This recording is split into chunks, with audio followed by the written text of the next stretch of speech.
Convido você a ficar em pé.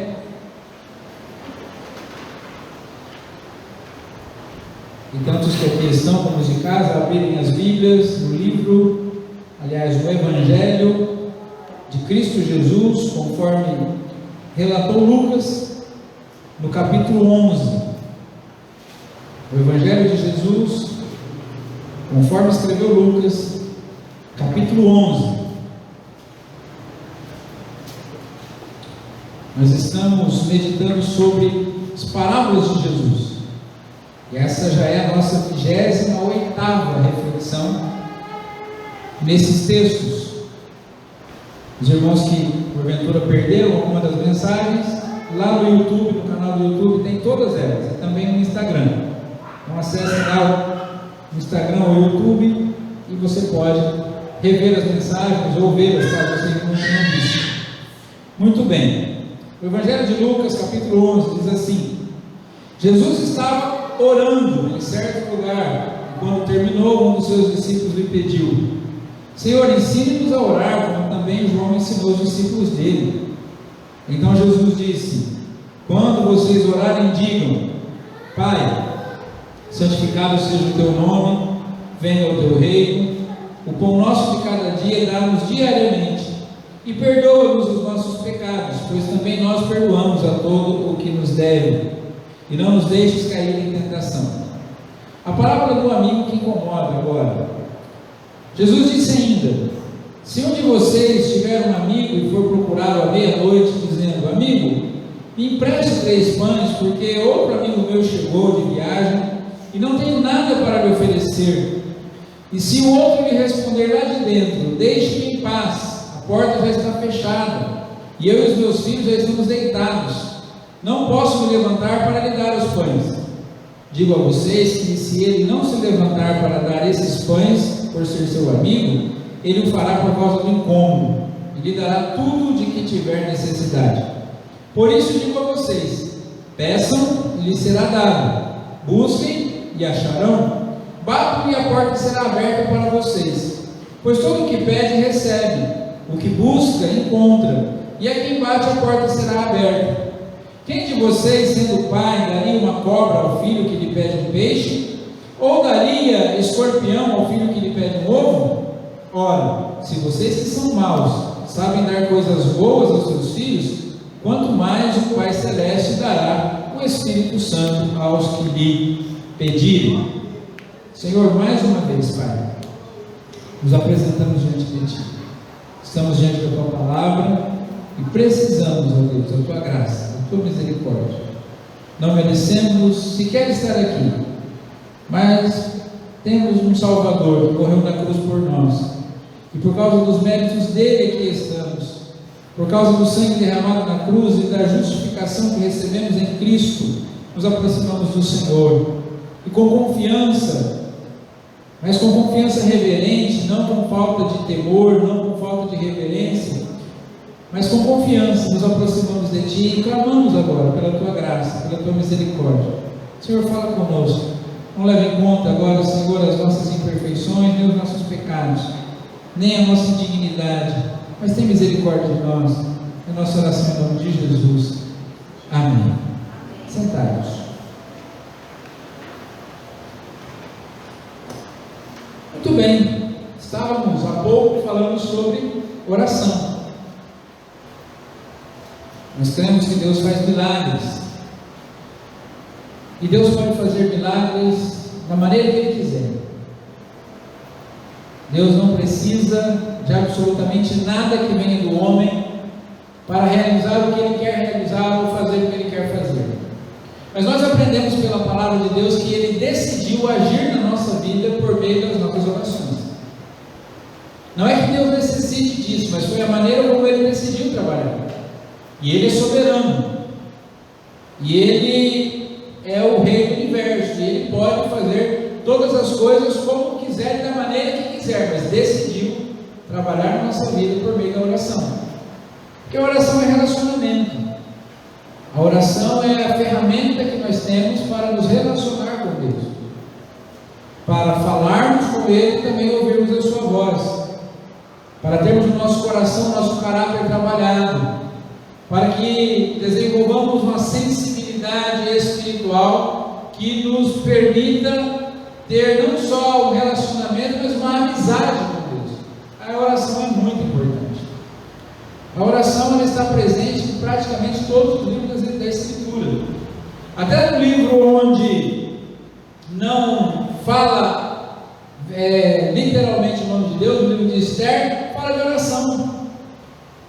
Não fala o nome de Deus, mas fala a respeito da oração. A oração está presente em toda a Escritura. Desde Gênesis ao Apocalipse, nós vemos pessoas orando, pessoas clamando, Deus ouvindo orações, Deus respondendo orações, e é um aspecto extremamente importante, fundamental, indispensável da vida cristã. A oração, ela é a energia da igreja. Não seria exagero nós dizermos que a oração é o fôlego de vida da igreja. Uma igreja é forte, uma igreja é poderosa, uma igreja é eficaz, dependendo de como é a vida de oração dessa igreja. Nós já ouvíamos os nossos antigos líderes e pastores dizerem uma frase: muita oração, muito poder. Mais ou menos oração, mais ou menos poder. Pouca oração, pouco poder. Oração nenhuma, poder nenhum. Uma vida cristã sem oração é uma vida cristã fraca, é uma vida cristã inativa, é uma vida cristã improdutiva. Não se pode dizer que se é cristão de fato se não se tem uma vida de oração. A oração é extremamente importante. E talvez seja hoje a prática devocional mais negligenciada da igreja. Quais são as reuniões mais vazias nas igrejas hoje? Reunião de oração. É a reunião mais vazia da igreja, é a reunião de oração. Em alguns lugares, se você faz uma reunião de oração e fala que é no monte, aí todo mundo vai, não por causa da oração, por causa do monte. Como se o monte tivesse alguma coisa especial. É gostoso orar no monte? Eu também gosto. Mas o importante é orarmos, seja no monte, seja em casa, seja no templo, seja em qualquer lugar. E nós temos presenciado uma igreja que tem pouca efetividade, irmãos. Estávamos falando isso de manhã na escola bíblica hoje. O Brasil é um dos primeiros, se não for o primeiro país, na classificação entre os maiores países cristãos do mundo. Talvez o Brasil seja o maior país cristão do mundo, ou está entre os maiores países em número de cristãos no mundo todo. Mas é um cristianismo inativo. Nós não vemos efetividade desse nosso cristianismo. É um cristianismo que não transforma, é um cristianismo que não faz a diferença, é um cristianismo que não tem efetividade, não muda a sociedade. E eu respeito as pessoas que são ativistas em prol dos direitos dos homossexuais, dos direitos dos negros, dos pobres, dos indígenas, das pessoas com deficiência, dos idosos, das crianças, dos marginalizados. Eu sou solidário e respeito todas essas pessoas, mas não existe nenhum instrumento no mundo de transformação e de promoção de justiça social melhor do que o cristianismo, ou igual ao cristianismo. Não tem. Só a palavra de Deus transforma as pessoas.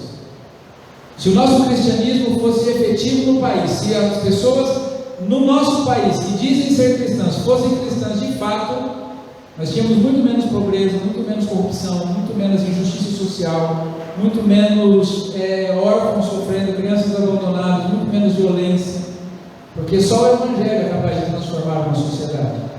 Apenas o Evangelho, o poder de Deus através da vida da igreja do Senhor Jesus é capaz de transformar a sociedade. Os ativistas tentam, mas não conseguem. Partidos políticos são fundados com boas intenções, mas não conseguem seguir adiante, porque aonde há corrupção, aonde há o pecado, aonde a maldade está generalizada, boas intenções não fazem efeito. Mas a palavra de Deus, quando entra num ambiente corrompido pelo pecado, ela muda o pecado, ela muda o ambiente, ela muda a situação. nós quisermos ver a nossa nação transformada, nós precisamos saber que somente através do Evangelho essa nação poderá chegar a esse ponto. E a igreja que vai transformar a nação necessariamente será uma igreja de oração.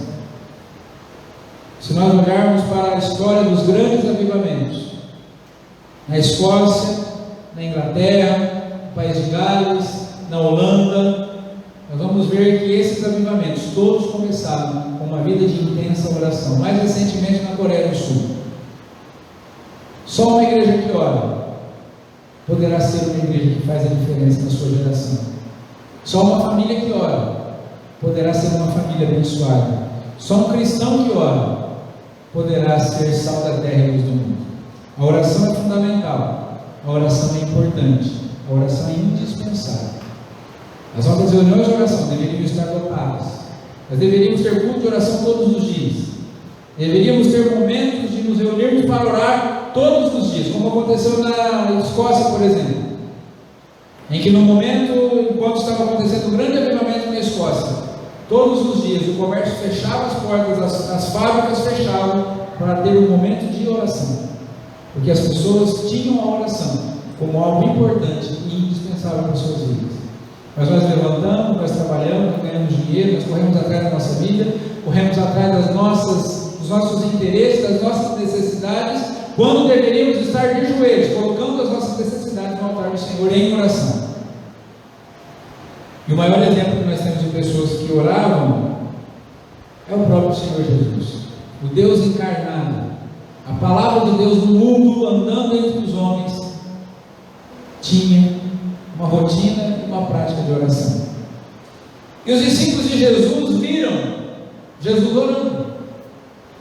O texto fala que Jesus estava no momento de oração, o texto que nós lemos, e os discípulos de Jesus tinham inspirados a orar. E eles viram Jesus orando, e eles também sabiam que os discípulos de João Batista oravam, e eles se sentiram também inspirados a orar, e falaram: Senhor, ensina-nos a orar. Assim como os discípulos de João foram ensinados por ele a orar, já podia ensinar a gente também. E Jesus prontamente ensina. Jesus chama ele e diz: não, é verdade, vou ensinar vocês a orar. E Jesus diz que eles deveriam orar conforme o modelo da oração que nós chamamos de oração do Pai Nosso. Todos aqueles que se dizem cristãos conhecem esse texto. E quando Jesus ensina os discípulos a orarem, ele conta uma parábola, mas essa parábola é um pouco diferente das outras que nós já estudamos até aqui. É uma parábola negativa, porque Jesus fala para eles como eles devem orar. Ele conta essa parábola. E qual é a parábola? A parábola é a seguinte: qual de vocês que tendo um amigo e chegando outro amigo na sua casa, tarde da noite, você não tendo o que oferecer a essa pessoa, você não vai até aquele primeiro amigo, bate na porta e o importuna pedindo que ele te dê alguma coisa para você oferecer para o seu visitante? Na nossa cultura, se alguém chega tarde da noite na sua casa, você nem atende, você não abre a porta. Se você mora no condomínio e o interfone toca, você nem vai lá saber o que está acontecendo. Meia-noite. Mas na cultura oriental daquela época não. Seria uma grande vergonha não receber um hóspede na sua casa, deixar alguém fora da sua casa. Vocês lembram lá no início da Bíblia, no livro de Gênesis, quando Ló recebe os anjos e ele leva os homens para dentro da sua casa e hospeda e oferece alimentação, oferece pouso. Vocês lembram da história do levita lá na tribo de Benjamim, que o levita chega e ele fica na praça com a sua concubina, e aí o homem constrange aquele levita a entrar na sua casa? Era uma falta de educação, uma falta de decoro, era uma maldade muito grande, não se hospedar no estranho. Então Jesus está contando baseado nessa cultura. Se alguém chegasse tarde da noite, deveria ser recebido, deveria se oferecer uma refeição, água para os pés e talvez até uma instalação para que a pessoa passasse a noite, oferecer um pouso. Mas Jesus está falando aqui: se você for na casa de um amigo seu e pedir para que ele lhe ofereça 3 pães, para que você leve para o seu visitante, a resposta do seu amigo vai ser: olha, eu já estou dentro de casa, minha porta já está trancada, meus filhos já estão dormindo, e eu não tenho como te servir agora. E por que Jesus diz isso também? Porque as casas daquele tempo não eram iguais à nossa. Naquele tempo à noite fazia muito frio, na região desértica lá da Palestina, e à noite as pessoas colocavam brasas dentro da casa para aquecer o ambiente. Dormiam todas no mesmo cômodo, e não era incomum que animais também estivessem dentro da casa. Então imagina meia-noite, todo mundo já deitado, o braseiro no meio do cômodo, aquele monte de gente dormindo, e animais junto, e você tem que levantar, fazer barulho, procurar onde é que está o pão, para entregar para o vizinho que veio pedir. Mas Jesus disse assim: ainda que isso aconteça, esse amigo, se ele não te der os pães, pela amizade, pelo amor que tem a você, ele vai fazer isso porque você está importunando ele demais. E quando a gente lê essa parábola, de repente a primeira coisa que nós somos tentados a entender nela é que quer dizer então que mesmo que Deus não queira fazer alguma coisa, se a gente ficar cutucando e amolando o Senhor, e a gente ficar insistindo, mesmo que Ele não queira nos dar, Ele não vai dar, para a gente parar de importunar. Mas não é disso que Jesus está falando. Jesus está falando assim: os homens, eles fazem as coisas às vezes sem querer fazer, apenas para se livrar da importunação. Mas o Pai de vocês não é assim. Porque Deus não é um amigo importuno, Deus é o nosso Pai. E aí Jesus ensina uma história a respeito da relação entre Deus e os homens por meio da oração. E nos ensina que não é por causa do cansaço que nós infligimos a Deus que Ele responde às nossas orações, mas porque Ele é o nosso Pai, porque Ele nos ama. Então, com base nisso que nós acabamos de ler, nós vamos tentar entender como é essa vida de oração. Então, pastor, então não é assim, eu não tenho que ficar insistindo com Deus, importunando Deus para que, mesmo que Ele não queira fazer alguma coisa, Ele decida fazer para que eu pare de pedir? Será que é isso ou não? Nós vamos tentar entender isso nesse texto, sobre como deve ser a nossa oração. Qual é o padrão de oração que Jesus nos ensinou e nos ensina nesse texto aqui? E se for o caso, mudarmos um pouco a nossa postura com relação à oração, porque ela é uma das mais importantes práticas devocionais, práticas que dizem respeito ao nosso relacionamento com Deus, como leitura da palavra, como jejum, como a adoração, o louvor e assim por diante. Então vamos ver. Discípulo de Jesus e a prática da oração. Primeira coisa que nós precisamos olhar e aprender com respeito à oração, que esse texto nos ensina, é a quem nós oramos, irmãos. Quando a gente vai orar, será que a gente tem consciência com quem a gente está falando? Ou será que seria o caso de quando a gente faz a nossa oração, Deus olhar para a gente e usar aquela frase que às vezes nós usamos: você sabe com quem está falando? Ou assim, você esqueceu com quem você está falando? Será que as nossas orações são dirigidas a Deus com a consciência de que nós estamos falando com Deus realmente? Será que quando a gente ora, a gente tem consciência na presença de quem nós estamos? Jesus está mostrando nesse texto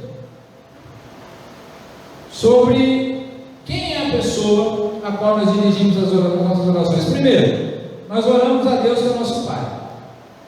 Ele nos adotou e nos trata como filhos. Então, nós nos aproximamos de um Deus que, estando afastado de nós por causa do nosso pecado, Ele veio, Ele enviou o seu Filho para morrer no nosso lugar, e Ele nos adotou como filhos seus. Existe uma frase que é muito dita no mundo, que todos são filhos de Deus, e isso não é verdade. A Bíblia em 1 João, capítulo 1, verso 9, se nós estamos enganados, diz assim: mas a todos quantos o receberam, deu-lhes o poder de serem feitos filhos de Deus, a saber, os que creem no seu nome. Então nós somos adotados como filhos de Deus, quando cremos no Senhor, quando entregamos a vida a Jesus Cristo, nós somos adotados na família de Deus, e assim, aí sim nos tornamos filhos. Mas nem todo mundo é filho de Deus. Todos são criaturas de Deus, mas filhos de Deus são aqueles que creem em Cristo como seu Salvador, como suficiente Salvador, e foram adotados na família de Deus. Então, a quem nós oramos? Em primeiro lugar, nós oramos ao nosso Pai. Segunda coisa que nós aprendemos é sobre a quem nós oramos a esse Pai, e a esse Pai é um Deus cujo nome é santo. Porque nós oramos: Pai nosso que estás no céu, santificado seja o teu nome. Qual é o nome desse Deus? O nome dele é santo. Não há qualquer defeito ou falha em seu caráter.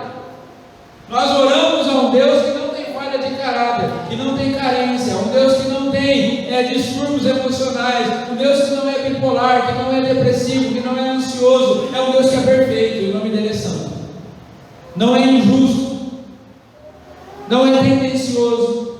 Então, quando nós aproximamos do nosso Deus, nós sabemos que nós aproximamos do nosso Pai, cujo nome é santo. Não há falha nenhuma de caráter nele. E como não há falha de caráter nele, o relacionamento dele com os seus filhos, ele é um instrumento para engrandecer o seu nome no mundo. Quando o nome de Deus é santificado no mundo, quando o mundo vê aquilo que ele está fazendo nas nossas vidas e como nós nos relacionamos com ele, aí o nome dele é honrado, o nome dele é santificado, o nome dele é engrandecido. Nós oramos ao Deus que é nosso Pai, nós oramos ao Deus cujo nome é santo, nós oramos também ao Deus que é o nosso Rei. Nós fazemos parte do seu reino e nos submetemos à sua autoridade. Quando nós oramos dizendo: venha o teu reino. Se eu estou dizendo venha o teu reino, eu estou dizendo o seguinte: Senhor, o Senhor é a autoridade sobre mim, não eu que sou a autoridade sobre o Senhor. Nós estávamos falando aqui hoje de manhã, o Lucas falou uma frase aqui, não me lembro, repita por favor, de manhã. Deus trabalha por nós e não para nós, né? Porque existe uma teologia que está sendo pregada em que Deus trabalha para nós, para fazer a nossa vontade, para satisfazer os nossos desejos, para que a nossa vontade, o nosso ego seja inflado, seja engrandecido. Mas quando Jesus nos ensinou a orar, ele falou assim: vocês oram ao Deus que é o Pai, vocês oram a Deus cujo caráter, cujo nome é santo, e vocês oram a Deus que é Rei. Ele é o nosso Pai, mas ele continua sendo Rei. E se ele é Rei, nós somos súditos, e como súditos nós nos submetemos à vontade dele. É o reino dele, o reino é do Senhor, não é nosso. O reino não é nosso, o poder não é nosso, a vontade não é nossa, a autoridade não está em nós, a autoridade está no Senhor. Esse Deus a quem oramos, que é o nosso Pai, que é santo, que é o nosso Rei, ele também é o nosso provedor. Nós dependemos dele por tudo e para tudo na vida. Jesus fala na oração assim: o pão nosso de cada dia nos dá hoje, dá-nos a provisão diária. Nós dependemos do Senhor para tudo na nossa vida.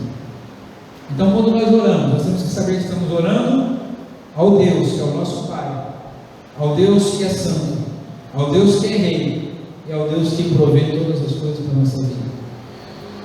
Nós dependemos dele para tudo. Para respirar, nós dependemos dele. Só estamos aqui porque ele quis. Acordaremos amanhã se ele quiser. Se ele não quiser, não acordaremos. Porque o ar que respiramos pertence a ele. Absolutamente tudo pertence a ele. Os homens podem se rebelar contra Deus, os homens podem blasfemar contra Deus, os homens podem desobedecer a Deus, os homens podem afastar-se de Deus, os homens podem criticar a Deus, os homens podem falar mal do Evangelho, os homens podem achincalhar com o nome de Deus, mas todos são obrigados a respirar o ar que pertence a Deus. Aleluia. Porque dele é o reino. Ele está no controle do universo. E nada acontece nesse mundo sem que ele saiba ou que não esteja debaixo do seu controle, da sua vontade. Mas pastor, diante de tantas atrocidades no mundo, Deus continua no controle? Deus continua no controle. Os homens podem fazer as suas atrocidades no mundo, mas o mundo ainda continua absolutamente debaixo do controle de Deus. Até o próprio inferno e o próprio Satanás estão debaixo do controle de Deus. Martinho Lutero, sobre o qual falamos agora há pouco, dizia que o diabo é o cão na coleira de Deus. Então dele é o reino. Então quando eu e você oramos, nós temos que saber que é na presença desse Deus que nós estamos. E isso é tanto quanto motivo de temor, quanto grande privilégio. Porque se o Deus, o nosso Pai, Ele é o Deus que é o Rei do Universo, é o que provê todas as coisas, isso nos dá uma certa sensação de grandeza perto de nós. Você já esteve perto de alguma coisa grande, mas grande mesmo? Que você olhou assim e teve a sensação de falar, que grandiosidade, como eu sou pequeno. Viajando de avião, por exemplo, você olha lá de cima e você vê toda a criação. Você fala, meu Deus, como eu sou pequeno. E aí você começa a pensar que você é filho de Deus que criou todas essas coisas. Olha o tamanho, a magnitude da grandeza. Isso nos dá um certo temor. Isso nos dá um temor como do povo lá no deserto, quando viu o Monte Sinai chacoalhando por causa do poder de Deus, e disseram, Moisés, nós não podemos nos aproximar desse Deus. Se nós nos aproximarmos desse Deus, nós vamos morrer. Esse Deus é muito grande, nós não temos como nos aproximar dele. Talvez isso nos dá um grande temor. Pedro, quando teve a consciência de que estava diante de Deus, ele disse, Senhor, afaste-te de mim, eu sou um homem pecador. Isaías gritou, ai de mim que eu vou perecendo. Então, essa deve ser sim uma sensação que deve invadir a nossa alma, o nosso coração, sabendo que nós estamos na presença desse Deus. Mas é também um grande privilégio, porque eu vim de Adolfo para cá. Lá em Adolfo, se eu quisesse conversar com o prefeito, eu podia ir no gabinete, podia ir na casa dele, podia encontrar ele na rua. Mas aqui o projeto é mais difícil um pouco. Conversar com o prefeito, com o vereador, é difícil aqui. Talvez você não consiga, se você tentar por uma via que não seja a via certa, conhecendo as pessoas certas, o meio certo, talvez você não chegue a uma autoridade. Mas você pode entrar na presença do Rei do Universo e chamá-lo de Pai, chamá-lo de Senhor, meu Rei, meu provedor. Esse Deus a quem nós oramos, além dele ser o provedor, além dele ser santo, além dele ser o nosso Pai, além dele ser o nosso Rei, ele é misericordioso. A quem nós oramos? A um Deus misericordioso. Jesus ensinou a orar dizendo assim, perdoa os nossos pecados, porque nós também temos perdoado as outras pessoas. Esse Deus, ele é misericordioso porque não nos trata segundo as nossas transgressões, e ele nos capacita a perdoar também aqueles que nos ofendem. É o Deus misericordioso, é o Deus com cuja misericórdia nós podemos contar. É o Deus que estende sobre nós a sua misericórdia e nos ensina também a sermos misericordiosos. É o Deus, conforme o salmo que nós lemos no início dessa reunião, ele não nos trata segundo as nossas iniquidades, assim como o Oriente está longe do Ocidente, ele afasta de nós as nossas transgressões. Aleluia por isso. Perdoa os nossos pecados, não nos lança em rosto quando nos perdoa. Ele é o Deus que tem misericórdia de nós e pode nos ensinar a ter misericórdia também. E por último, quem é o Deus a quem oramos? Ele é o nosso protetor, é aquele que nos livra da tentação. Ele nos protege.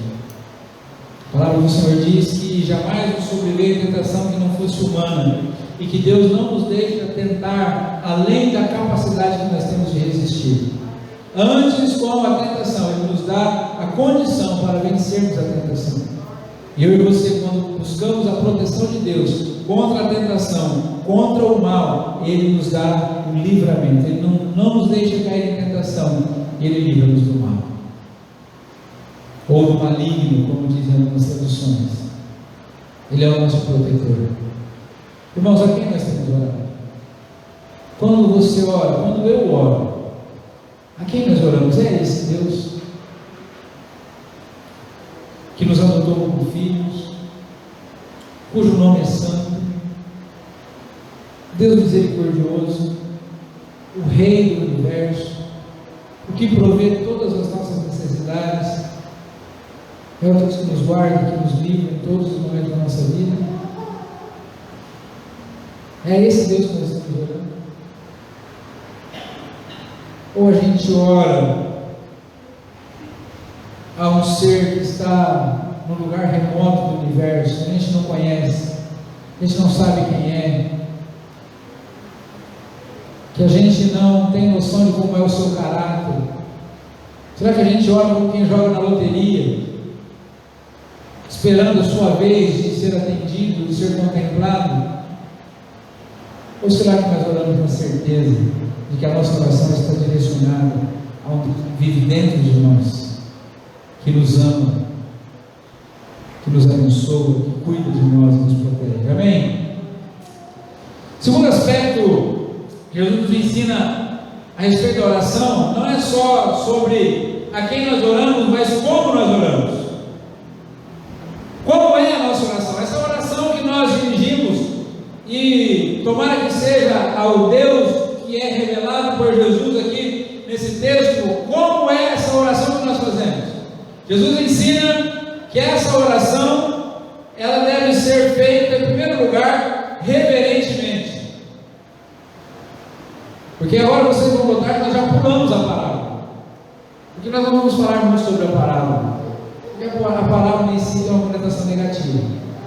Pastor, mas nós estamos meditando sobre a parábola? Estamos, mas a parábola só está aqui para mostrar para a gente que Deus não é igual a esse homem da parábola.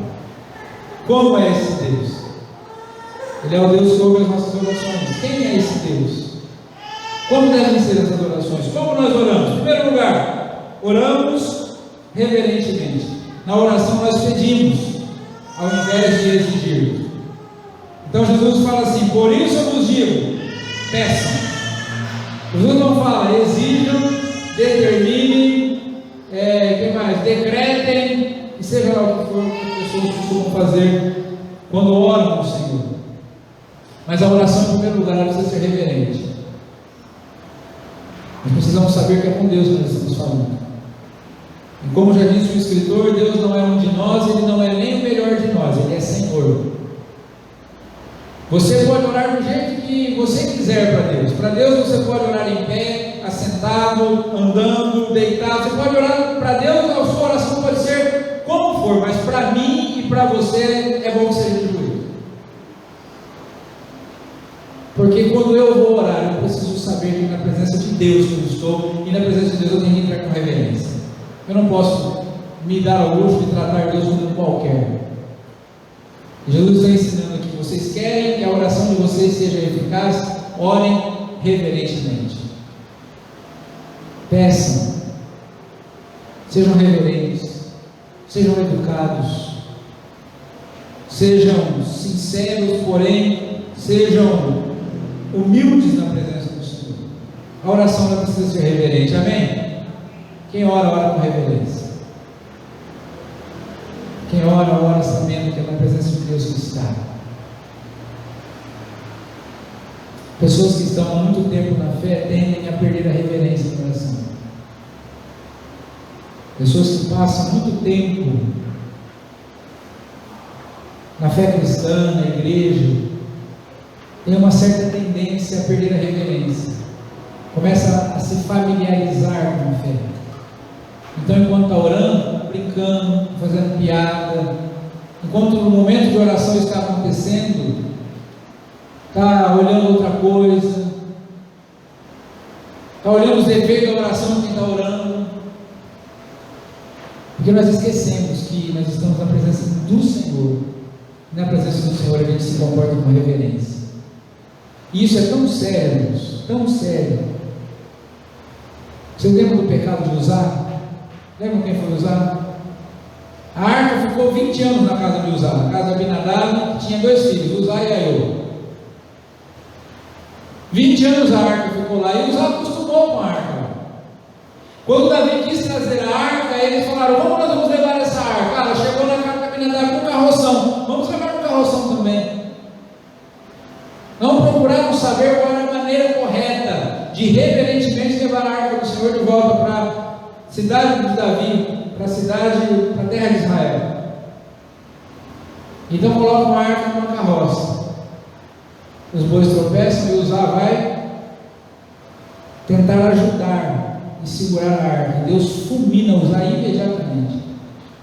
Por quê? Porque aquilo é uma falta de reverência.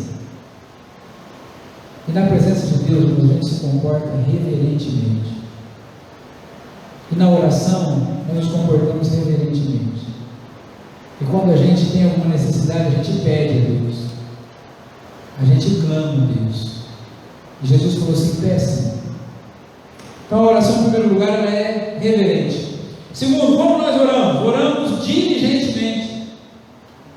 Porque Jesus fala que nós devemos pedir, mas fala também que nós devemos buscar. O que é buscar? Buscar em oração significa que é preciso dedicação e esforço nessa prática. Irmãos, ter vida de oração exige esforço, exige disciplina, exige você dedicar tempo à oração e exige você ser diligente na prática da oração. Porque Jesus está falando assim: peçam e busquem.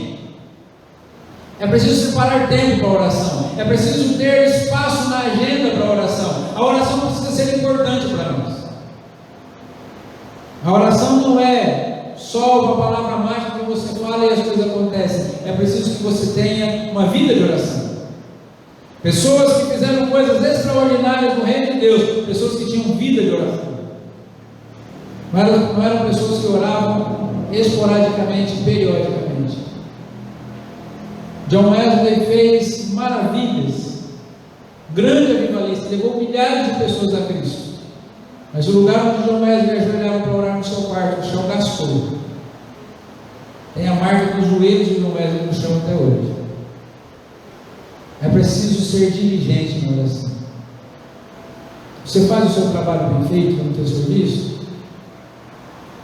Use a mesma diligência para orar. Você tem responsabilidades com sua família, com seu cônjuge, com seus pais, com seus filhos, com seus clientes. Tem a mesma responsabilidade na oração. Oração é coisa que se faz com responsabilidade, com temor, com excelência, com primazia. Jesus falou assim: peçam. Jesus falou: busquem. É preciso orar diligentemente. Mas tem também um outro aspecto da oração. Como devemos orar? Nós devemos orar reverentemente, devemos orar diligentemente, mas também devemos orar perseverantemente. É preciso perseverar em oração. É preciso permanecer em oração. Se você colocou algo diante do Senhor, em resposta da sua oração ainda não veio, persevere em oração. Conversei com um homem certa feita, o casamento dele estava destruído. E nós conversamos, ele disse assim: eu não quero perder a minha família, eu não quero perder o meu casamento. Eu falei assim: então comece a orar. Eu falei para ele: eu não sei se você vai orar um mês, um ano, 5 anos, 20 anos, 30 anos, eu não sei quanto tempo. Mas a partir de agora você tem que ser um homem de oração. Deus fez um milagre, Deus restaurou o casamento desse homem. Deus já restaurou o casamento dele. Mas nós precisamos perseverar em oração. E perseverar em oração, irmãos, é aguardar a resposta de Deus. Não é começar a orar hoje e já tomar uma atitude errada amanhã. Não é colocar alguma coisa diante do Senhor, pedindo que o Senhor mova uma situação, realize um milagre, ou faça uma porta se abrir, e amanhã, antes da resposta de Deus, a gente começar a fazer as coisas do jeito da gente. É preciso perseverar em oração e aguardar o agir de Deus. E o agir de Deus quase nunca vai ser na hora que a gente pensa que será. É bem verdade que Deus pode fazer as coisas muito antes do que a gente imagina. É bem verdade. Mas nem sempre isso pode acontecer. É preciso perseverar em oração. É preciso perseverar no relacionamento com Deus. Eu não me lembro os números, eu não anotei isso como ilustração para esse tópico aqui que nós estamos abordando, mas a mãe de Agostinho orou mais de 30 anos por ele. E um escritor, um dos seus biógrafos, diz assim: o filho de tantas lágrimas não poderia se perder. E Agostinho foi um dos maiores teólogos da nossa história. o homem que entregou a vida a Cristo, um homem extremamente promíscuo. Mas se porque uma mãe perseverou em oração, ele foi alcançado pela graça de Deus. É preciso perseverar em oração, não desista de orar por seus filhos. Você ora por seu filho já há 20 anos, 30 anos, 10 anos, não desista de orar. Você ora por uma família já há muito tempo, continue orando. Você ora por uma oportunidade de trabalho para a qual você se qualificou e ela ainda não apareceu, continue orando, continue buscando. Você está orando para que o seu coração aqueça novamente, você seja cheio do Espírito Santo, da graça de Deus, tenha dons e talentos dados pelo Espírito de Deus para fazer a obra do Senhor, e Deus ainda não respondeu, continue orando, não desista. A oração é perseverante. Jesus está falando assim: peçam, busquem, batam. Ou seja, insista, persevere, permaneça em oração até que a oração seja respondida. Porque o nosso Deus é o nosso Pai, não é o amigo que está incomodado com a sua presença à porta batendo. Esse não é o nosso Deus. Nosso Deus é o Deus que nos ama. Ele é o nosso Pai, que tem prazer em ouvir e responder às nossas orações. Só que saiba de uma coisa: nem sempre a resposta da oração vai ser o que você espera. Pode ser que para aquilo que você espera no sim, Deus diga não. Mas continue batendo a porta. Bater significa, nas palavras do próprio Senhor Jesus, que nós devemos orar sempre, sem nunca escurecer, conforme uma outra palavra que está lá no capítulo 18, na qual nós chegaremos ainda. A quem oramos? Oramos a Deus, nosso Pai, que é bondoso, que é o nosso provedor, que é o nosso protetor, cujo nome é santo, misericordioso. Nós oramos como? Reverentemente, diligentemente, perseverantemente. E por que nós oramos? Se a gente ora a Deus, se a gente sabe para quem a gente ora, se a gente sabe como devemos orar, por que então devemos orar? O apóstolo João, por exemplo, diz que há casos em que nós não devemos orar. O apóstolo João escreveu dizendo assim: se você ver alguém cometendo pecado que leva à morte, não diga que ore por essa pessoa, porque há vários tipos de pecado, mas há pecados que levam à morte. Por esses digo que não ore. O que João estava querendo dizer com isso? A Bíblia fala de um pecado sem perdão, que é o pecado, é a blasfêmia contra o Espírito Santo, e quem comete tal pecado é réu de pecado eterno. Então, talvez seria a respeito desse pecado que João tenha dito para não orarmos. Não sei se é o caso, não é a nossa abordagem hoje aqui. Mas e por que nós devemos orar então? Primeiro, nós devemos orar porque cremos que Deus responde orações. Amém? Verso 10.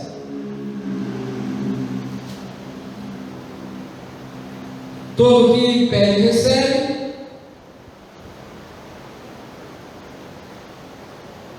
Todo que pede recebe, que busca encontra, e é quem bate, a porta será aberta. Então por que nós devemos orar? Porque o nosso Deus responde às nossas orações. Nós não estamos orando simplesmente para desenvolvermos pensamento positivo.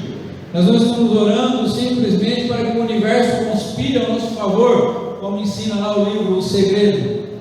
Não sei se alguém aqui já teve a oportunidade de ler esse livro. O livro O Segredo. Eles pregam que se você pensa positivamente, se você toma algumas atitudes que levam, que condicionam você a realizar determinadas coisas, o universo conspira a seu favor e você consegue alcançar. Não é isso que nós fazemos. Oração não é isso. Nós oramos porque sabemos que nós temos um Deus que responde às orações. O que pede, recebe. O que busca, encontra. E é o que bate, a porta é aberta. Amém? Nós oramos porque o nosso Deus responde nossas orações. Aleluia por isso. Segunda coisa, por que nós oramos? Nós oramos porque o nosso Deus, Ele é perfeitamente bom. Não há maldade no nosso Deus, Ele não quer o nosso mal. Deus não é um ser que em algum momento da vida quer fazer o mal ou quer nos punir. Nosso Deus, Ele é perfeitamente bom. O que significa ser perfeitamente bom? Significa também que em alguns momentos a resposta para a nossa oração será não. Porque um dos textos aqui do verso 11 e 12, Jesus falou assim: vocês são maus, e se o filho de vocês pede um peixe, vocês não dão uma cobra. Se pede um ovo, vocês não dão um escorpião. Mas tem muita gente, muitas vezes, que nós pedimos escorpião a Deus achando que é ovo. Tem muitas vezes que nós pedimos serpente a Deus achando que é peixe. Tem muitas vezes que você está pedindo um relacionamento para Deus, que é um buraco que você vai entrar, e que se Deus te deixar entrar nessa, você está lascado. Tem muito negócio que a gente quer fazer, que se Deus deixar a gente fazer, vai ser a nossa ruína. Tem muitas atitudes na nossa vida que nós queremos tomar, que se Deus nos deixar fazer, Ele vai fazer um grande mal para nós. Você que é pai sabe, você diz sim para o seu filho todo dia? Que pai com um filho de 8 anos chega e diz: pai, eu quero um revólver de presente de aniversário. É, de brinquedo? Não, eu quero de verdade. Você compra? Fala assim: filho, pode deixar, o papai vai comprar para você. Só se você for louco. Por que nós oramos? Porque nosso Deus, Ele é perfeitamente bom. E mesmo quando Ele diz não, eu sei que é para o meu bem. Mesmo quando o Senhor fala não para mim, o Senhor fala obrigado, Senhor, eu sei que o Senhor está fazendo isso porque o Senhor me ama. E porque o Senhor quer o meu bem. E se o Senhor dissesse sim, seria ruim para mim. Então eu quero te agradecer pelo não que o Senhor está me dizendo. Nós oramos porque Deus é bom, amém? Deus nos ama, irmãos. Deus não quer o nosso mal. Deus não é um ser mal-humorado, melindroso. Porque às vezes nós temos a concepção de que Deus existe só para estragar a festa da gente. Tudo que a gente quer, Deus fala não. Tudo que eu gosto, Deus fala que não pode. Tudo que eu desejo, a Bíblia fica me tosando, fica me tolhendo, fica me limitando. Esse Deus é muito chato. Esse Deus existe só para me prejudicar. Na verdade, quem está querendo me prejudicar sou eu mesmo. Meu Deus está querendo o meu bem. Assim como teu pai quer o teu bem, tua mãe, teu marido, tua esposa. Quando a esposa fala bem, cuidado. Quando a esposa fala bem, cuidado, escuta, irmãos, escuta, porque é a melhor coisa que você faz na vida. Quando o marido fala bem, vai devagar, cuidado, escuta, irmão, vale a pena. Não é? E quando os filhos falam assim: nossa, mãe também, foi ela falar, como é que foi ela falar? Ela estava vendo. A mãe fala: ó, cuidado. Um dos meus filhos que estão aqui hoje, os dois estão aqui. Cheguei em casa, minha moto, encostei a moto. Falei: não chega perto que está quente. Ah, foi rapidinho, dei o dedão. Está doendo. Você vai doer bastante. Eu falei para você não pôr a mão lá. Eu falei para você que não era para colocar a mão lá, que estava quente. Vai doer bastante agora. Você pode esperar que vai doer. Vai sarar rápido, não. E Deus é assim com a gente. Deus é muito maior que nós, irmãos. Se você sabe o que é bom para o seu filho, Deus sabe muito mais o que é bom para você. Por que nós oramos? Porque Deus é perfeitamente bom. Por último, por que oramos? Nós oramos porque Deus se importa com as nossas necessidades. Irmãos, nós não temos um Deus que se agrada em nos ver sofrendo. Nós não temos um Deus que se agrada em nos prejudicar. Nós temos um Deus que enviou o seu Filho para morrer por causa dos nossos pecados, porque nós estávamos perdidos. Aleluia, glória a Deus. Nós temos um Deus que nos viu indo para o inferno por causa dos nossos pecados. Ele se preocupou conosco. Ele não precisava nos salvar, Ele não precisava vir aqui, Ele não precisava morrer na cruz. Ele não precisa nos ajudar, Ele não precisa que a gente ore, Ele não precisa que a gente louve, Ele não precisa que a gente evangelize, que a gente pregue, Ele não precisa de nada disso, irmãos. Mas Ele se importa conosco, Ele nos ama. E Ele não quer ver você sofrendo no pecado, Ele não quer ver você sofrendo no mundo, Ele não quer ver você sofrendo em relacionamentos errados, Ele não quer ver você perdido no vício, Ele não quer você sofrendo com uma amargura no coração, Ele não quer ver você odiando, Ele não quer ver você sendo odiado. Deus ama você, irmão. Glória a Deus. Deus ama você, irmão. Ele se importa com cada uma das nossas necessidades. Jesus disse assim: olhem os lírios do campo, olhem as aves do céu. As aves do céu elas não semeiam, elas não colhem, elas não ajuntam em celeiros. Os lírios do campo eles não descem, eles não fiam, e nem Salomão em toda a sua glória se vestiu como um deles. Se Deus veste a erva do campo que hoje nasce e amanhã é lançada no fogo, se Deus cuida das aves, quanto mais Ele cuidará de vocês, porque vocês são mais importantes do que as aves. Não porque temos importância, mas porque Deus decidiu nos amar. Aleluia. Deus poderoso. Aleluia. Nas palavras do apóstolo Paulo: bendito Deus e Pai do nosso Senhor Jesus Cristo, que já nos abençoou com toda sorte de bênçãos espirituais nas regiões celestiais em Cristo. Aleluia. Ele já providenciou tudo aquilo que nós precisamos. Irmãos, nós não estamos nesse mundo à busca de conquistar os nossos espaços, de conquistar os nossos direitos, de garantir que as nossas necessidades sejam satisfeitas. Nós já encontramos isso. Nós temos um Deus que cuida de nós. Ele provê as nossas necessidades, Ele se importa conosco. Jesus disse assim: se vocês, sendo do mal, sabem dar coisas boas para os filhos de vocês, muito mais o Pai Celestial vai dar o Espírito Santo a todos aqueles que pedirem. Aleluia. É com essa concepção, é por causa desses motivos que nós oramos. Nós não oramos a um ser qualquer. Nossa religião não é um código de palavras e regras que fica repetindo para agradar o bom divindade. Não. Jesus falou que antes da gente pedir, Deus já sabe o que a gente necessita. Mas nós oramos porque temos prazer em nos relacionar com o nosso Pai. Ele é o Todo-Poderoso do Universo e é nosso Pai. E por isso nós oramos. Irmãos, se nós tomarmos consciência disso, eu creio que a nossa vida de oração pode mudar a partir de hoje. Eu creio que a gente precisa parar de tratar Deus como esse homem aqui. Quando a gente precisa de alguma coisa, a gente vai lá e irrita ele, para a gente parar de irritar e dar as coisas para a gente. O homem da parábola. O homem da parábola não é o nosso Deus.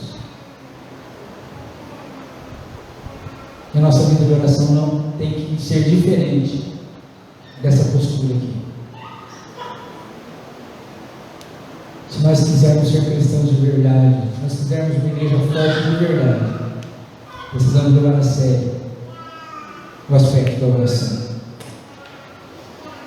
Então quero concluir dizendo assim: se cremos em um Deus vivo, que é perfeitamente bom, que ama e se importa com as necessidades dos seus filhos, sejam elas espirituais, materiais ou sociais, e sabemos que Ele se relaciona com esses filhos através da oração, por que ainda sofremos tanto com dificuldades de relacionamentos, privações de necessidades básicas e escravidão pelo pecado, ao invés de desenvolvermos uma vida consistente de oração? Irmãos, por que a gente ainda apanha tanto na vida? Por que a gente ainda sofre tanto na vida? Por que a gente ainda se contenta com uma vida cristã que não é efetiva? Por que não vemos mais milagres? Por que não somos mais cheios do poder de Deus? Por que não presenciamos mais manifestações do Espírito Santo no nosso meio? Por quê? Se nós sabemos que é através da oração que nos relacionamos com Deus e desfrutamos da sua graça. Os discípulos de Jesus entenderam que precisavam aprender a orar.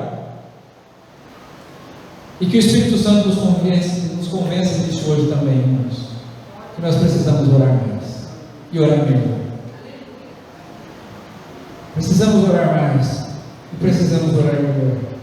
E que Deus nos ajude nisso, irmãos.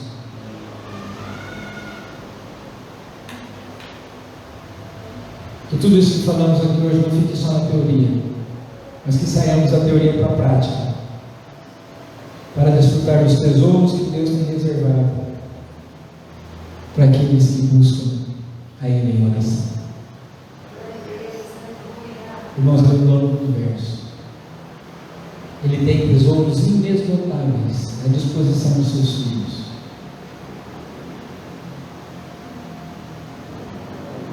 Mas nós precisamos buscar o Senhor em oração. Não quero orarmos agora. Vamos orar? Fique em pé. Feche seus olhos, cubra sua cabeça.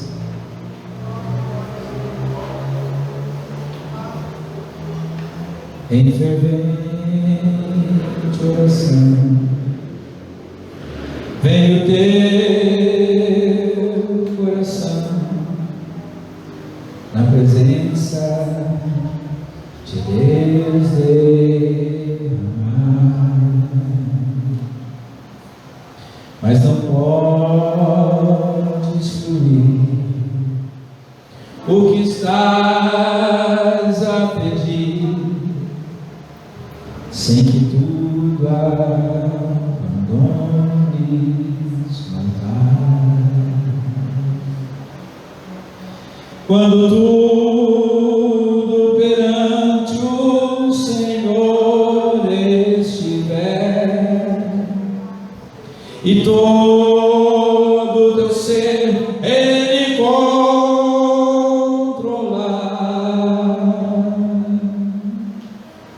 só então has de ver que o Senhor tem poder quando tudo deixares faltar. Irmãos, a quem nós estamos orando? A quem nós estamos direcionando as nossas orações? Jesus falou de um homem que quando entrava no templo ele orava de si para si mesmo. Eu penso que às vezes esse é o nosso caso. Às vezes as nossas orações são de nós para nós mesmos. Não oramos ao Senhor,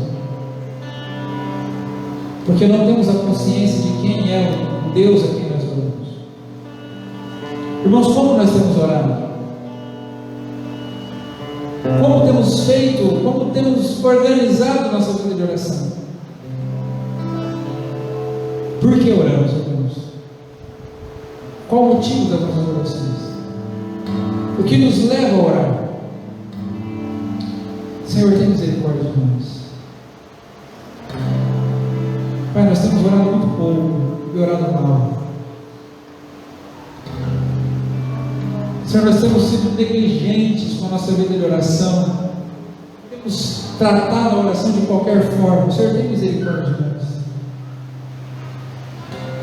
Senhor, perdoa-nos, Deus, perdoa-nos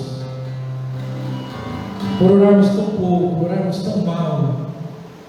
Ensina-nos, Senhor, ensina-nos a orar. Senhor, os discípulos clamaram, pediram naquele dia: Mestre, ensina-nos a orar. Nós queremos pedir nessa noite também: Senhor, ensina-nos a orar. Mas não é ensinar a teoria como orar. Senhor, nós queremos ser pessoas de oração, homens, mulheres, jovens, crianças, adolescentes que oram e que sabem a quem estão orando, como devem orar e por que oram. Ah, Senhor, estamos cansados, ó Deus. Estamos cansados de uma vida cristã sem poder. Estamos convencidos de que a falta de poder é nada mais do que falta de oração. Senhor, tem misericórdia de nós. Senhor, que o Espírito Santo trabalhe no nosso coração hoje, Senhor, agora. Que ao sair daqui hoje, Senhor, nós sejamos pessoas de oração, que oremos de forma diferente. Sabemos, ó Deus, que não conseguiremos sair daqui hoje totalmente plenos ao Senhor, tendo desenvolvido já uma vida plena de oração, com poder, com autoridade, mas nós queremos começar, Senhor, queremos começar. Nos ajude a dar os passos necessários, ó Deus, para nos relacionarmos melhor com o Senhor, que é o Deus do nosso Pai, o Rei do Universo, misericordioso, santo, nosso protetor, nosso provedor, nossa alegria. Senhor, que desenvolvamos uma vida organizada de oração, com reverência, com diligência, com perseverança, Pai. Ah, Senhor, a certeza de que oramos a um Deus que ouve, a um Deus que é perfeito.